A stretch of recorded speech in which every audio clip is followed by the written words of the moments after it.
Здраво, драги родители! Добре дојдовте повторно на видеата за свесно родителство и во оваа нова година 2026. Во оваа година ви посакувам пред се добро здравје на сите родители и на вашите деца, многу љубов, многу разбирање во односот со децата и растење на свесност во односот со вашите деца. Денешната тема ќе гласи: редефинирајте ги грешките на следниот начин.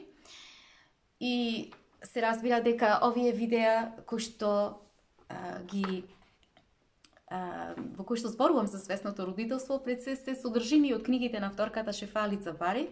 Таа е една од најпознатите светски автори на книги за свесно родителство и јас моментално ги прикажувам содржините од незината книга Родителска карта. И како што знаете, пред секоја нова тема Шефали пишува стихови, прекрасни стихови во својата книга, а јас сега ќе почнам да ви ги читам, а потоа продолжуваме со содржината на видеото.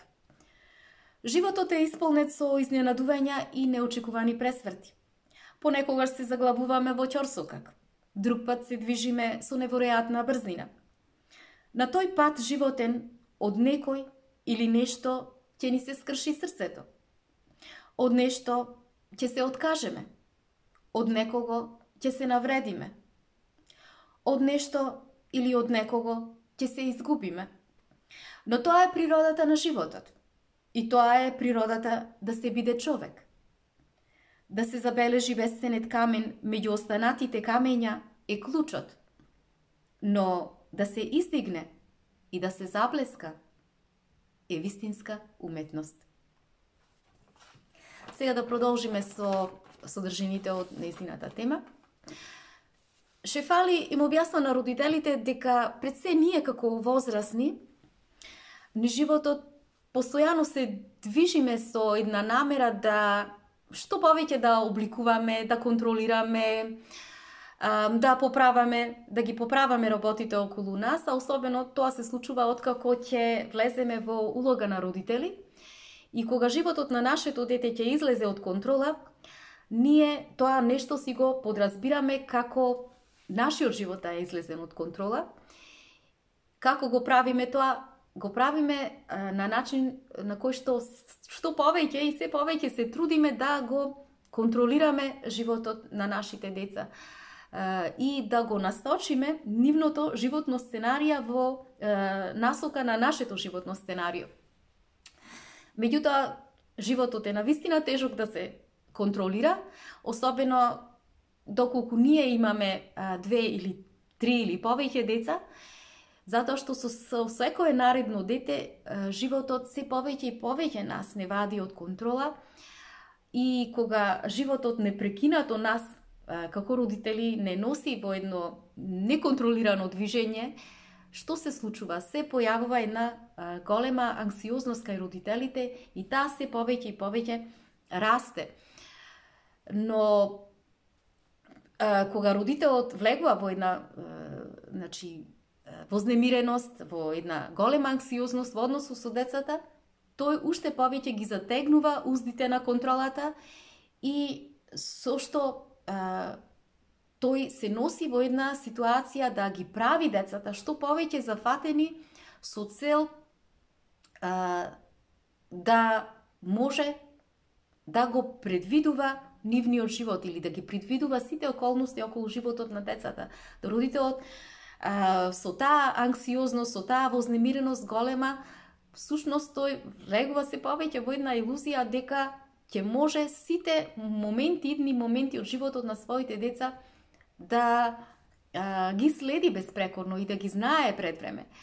Меѓутоа, што се случува кога нашите деца нема да сакаат да не слушаат или кога ќе прават во наводници грешки во текот на нивното растење?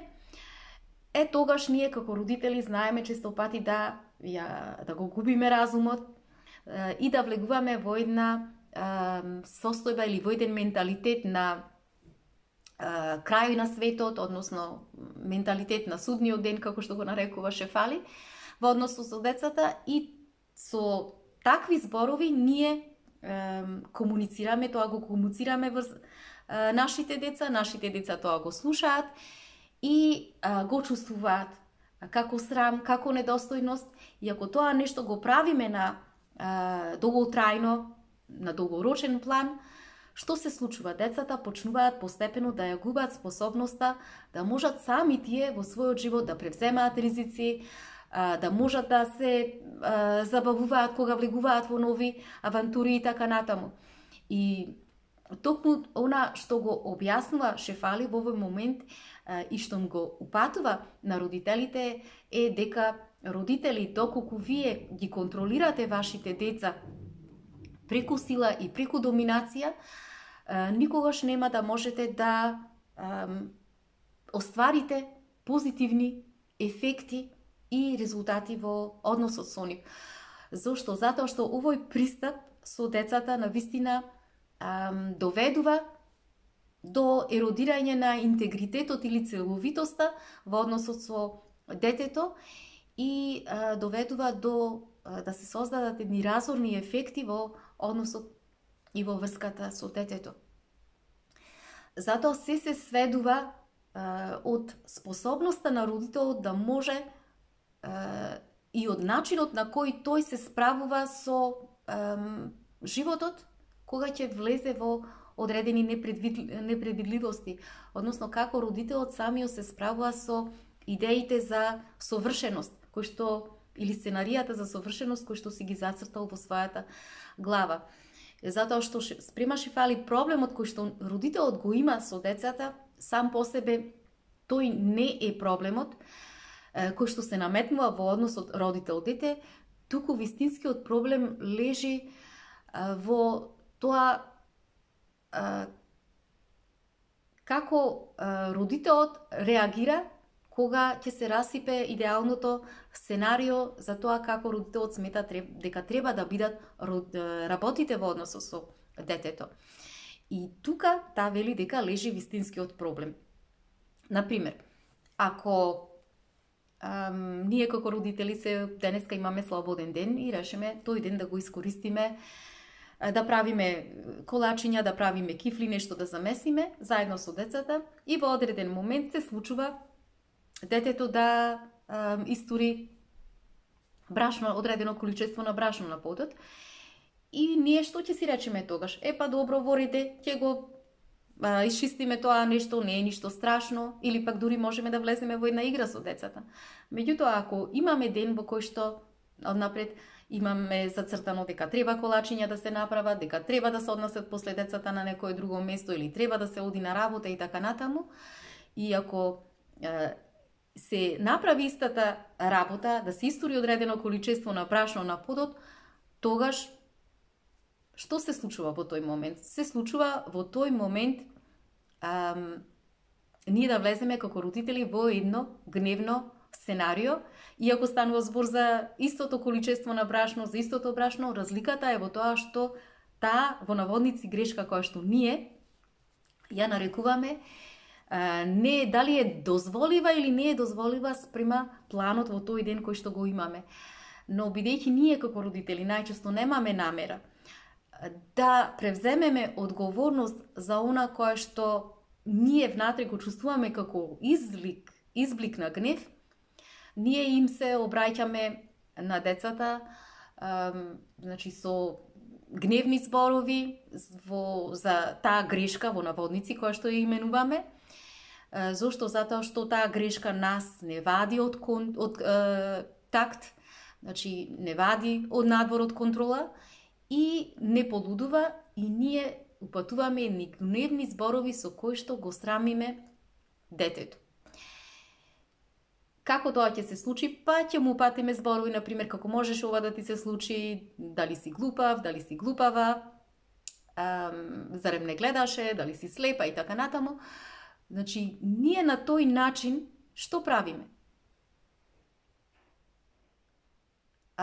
Делуваме од една состојба во која што не сме свесни за она која што внатрешно го доживуваме. Сега, Шефали вели, дали можеме овде да ја видиме разликата? затоа што се започнува од тоа колку сме ние како родители самосвесни во тој момент, колку сме ние како родители способни или пак колку можеме да се погрижиме за нашите внатрешни изблици на гнев. Или пак колку ние можеме да го освестиме она што внатрешно го доживуваме во тој момент и да си кажеме ворете, значи ворете, се истурило брашното, ворете, како можам сега во овој момент да ја поправам оваа ситуација и да продолжам понатаму, без едноставно да ја префрлам вината врз своето дете и да го направам тоа да се чувствува виновно за грешката која што ја етикетирам дека е грешка во дадениот момент. Кога вака постапуваме, ние делуваме врз децата несоодветно, односно им носиме една дисфункционална порака. Зошто велиме дека е дисфункционална порака? Затоа што детето почнува да верува дека во наводници правењето грешка е лоша работа и дека треба од тоа нешто да се плаши и дека треба да се срами. Меѓутоа, не сме свесни ние како родители колку оваа порака во себе содржи токсичност. И затоа како родители, кога ние не сме подготвени да едноставно да си ја признаеме нашата обсесивна потреба за контрола и колку сме поврзани ние со идејата за совршеност, а исто така и кога не сме како родители подготвени да работиме на себе со проблемите кои што ги имаме во врската со децата, ние секогаш ќе им пренесуваме едно чувство на децата дека тие се лоши затоа што прават нешто што 100% е човечно, а човечно е да се греши. Значи, секој човек во својот живот, додека ни своето живење, додека функционира и ни своето растење, правел грешки. И се додека живее понатаму, продолжува да функционира, ќе прави грешки. И истото важи и за нашите деца. Значи, причините заради тоа што ние правиме грешки, не е тоа затоа што сме лоши или затоа што нешто ни фали или затоа што сме дефектни, туку пред се затоа што сме човечни и затоа што сме луѓе.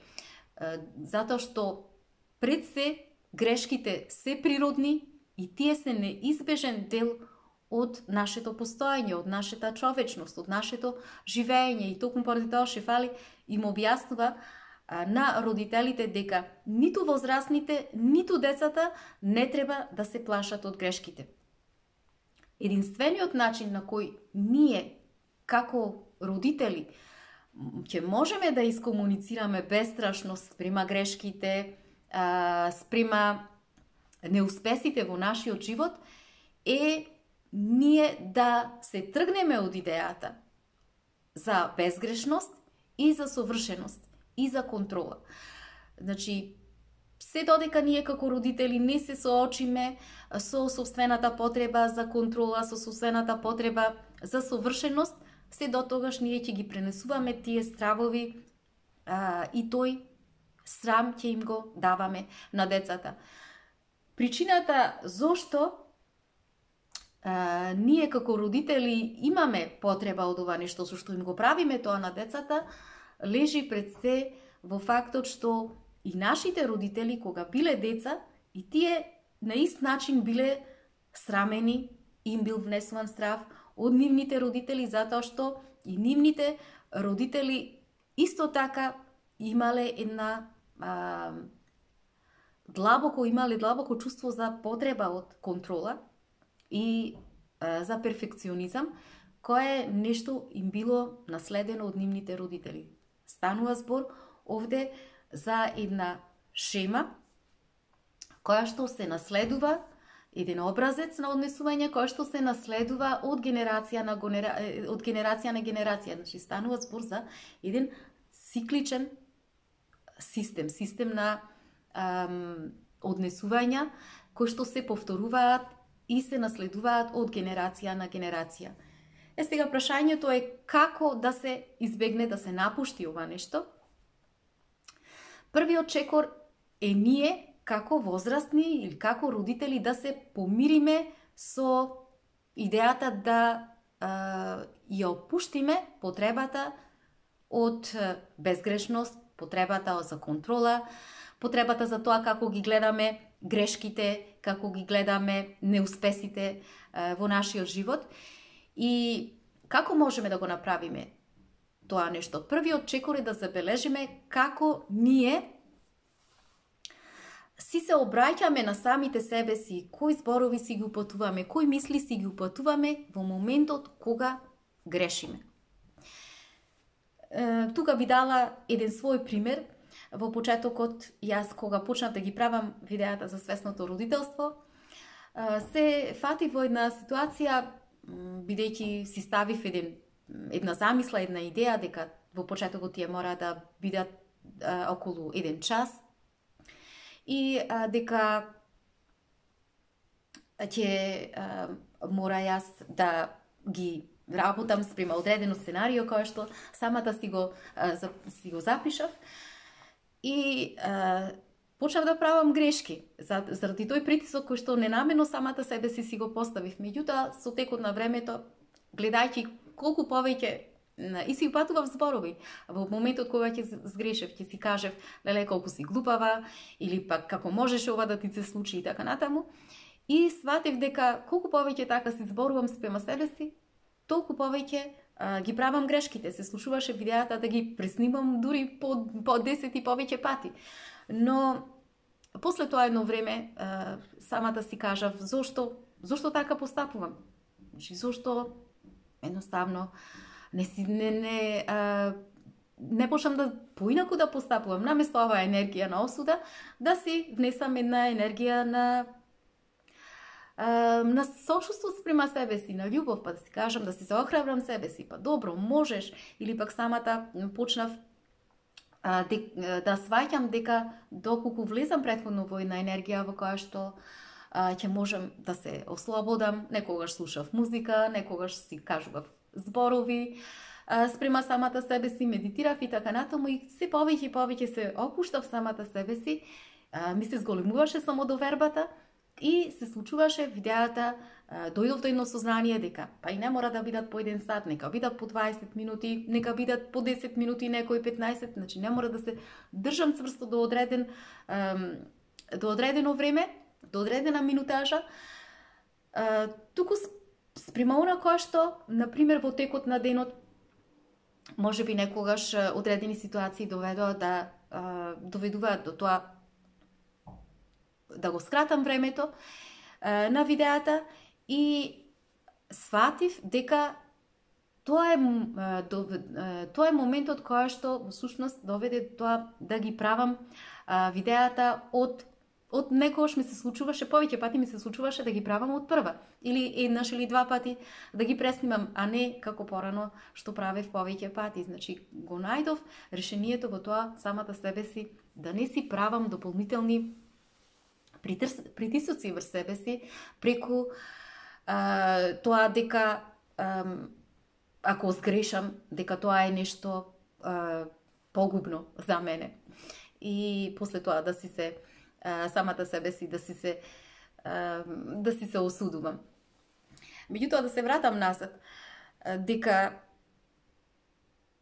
кон самата тема, дека првиот чекор е колку ние всушност навистина самите себе си да си се фатиме во состојба какви зборови си упатуваме кога правиме грешка. Дали ние упатуваме убави зборови спрема самите себе си, или пак постојано се осудуваме, се обвинуваме, значи да го освестиме тој внатрешен критичар. Зошто? Затоа што колку повеќе ние се осудуваме самите себе си, така и во животот ќе кога некој друг ќе направи грешка, така и ќе помислиме и дури ќе ги упатиме истите зборови. Не мора истите, меѓутоа со таа намера секако дека ќе имаме позади нас таа намера која што мислиме дека треба да ја кажеме кон другиот. Што значи тоа? Дека дека токму тука е родното место на нашите проекции спрема другите. Тука се раѓаат, од тука потекнуваат. И колку зборуваме, значи како зборуваме со самите себе си, така ќе зборуваме со другите. Ако нашиот внатрешен глас, да кажеме, е суров, да кажеме дека е осудувачки, постојано критички, ние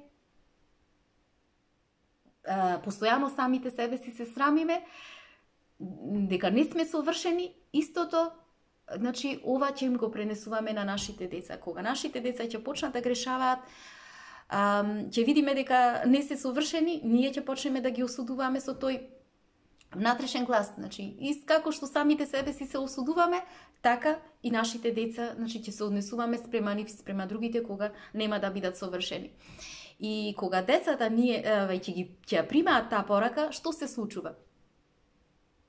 Се случува постепено да се распаѓа односот меѓу нас и меѓу децата. Зошто? Затоа што детето, кога такви зборови му упатуваме, детето ќе почне да се чувствува лошо за самото себе си. Тоа нема да се чувствува добро во односот со нас. И детето ќе почне да избегнува вистинитоста спрема самото себе си, дека е вредно, дека е паметно, дека може. Што значи? Дека постепено ние несвесно како родители преку зборовите кои што им ги упатуваме кон децата, а претходно, значи постојано сме си ги упатувале спрема самите себе си, му создаваме на децата една лажна вредност. Значи да веруваат дека не се доволно добри, дека не ги бива. И со тоа децата се избегнуваат, ја избегнуваат вистинитоста спрема самите себе си и го избегнуваат вистинскиот однос кој што треба да го имаат со нас. И, значи, во секој случај овде страда врската родител-дете. Значи, врската која што имаме со нашите деца. И затоа Шефали овде, значи, им кажува на родителите, ги советува родителите, многу е битно, родители, да можете да го напуштите тој однос на голема контрола со децата, да ја напуштите таа идеја, илузија, дека треба децата да бидат совршени, дека совршен треба да биде односот помеѓу родител-дете, дека грешките представуваат нешто многу лошо и да влезете во една енергија на самосочувство спрема себе си, да почнете да негувате убави зборови спрема себе си, преку кој што ќе можете да развивате еден сочувствителен однос кон себе и тој однос потоа да го рефлектирате во врската со вашето дете, со цел да ја задржите и да ја задржите најпрво автентичниот однос кон себе, а потоа и да можете да еманирате таков автентичен однос со децата. Значи, децата да разберат дека да грешат е човечно и дека е природно. Да не се плашат, да не се чувствуваат виновни, туку едноставно да сватат дека да се греши е дел од нашата автентичност, а со тоа да им се каже дека кога тие грешат е автентично. Драги мои, тоа е се за ова видео. Имајте убав ден, се гледаме.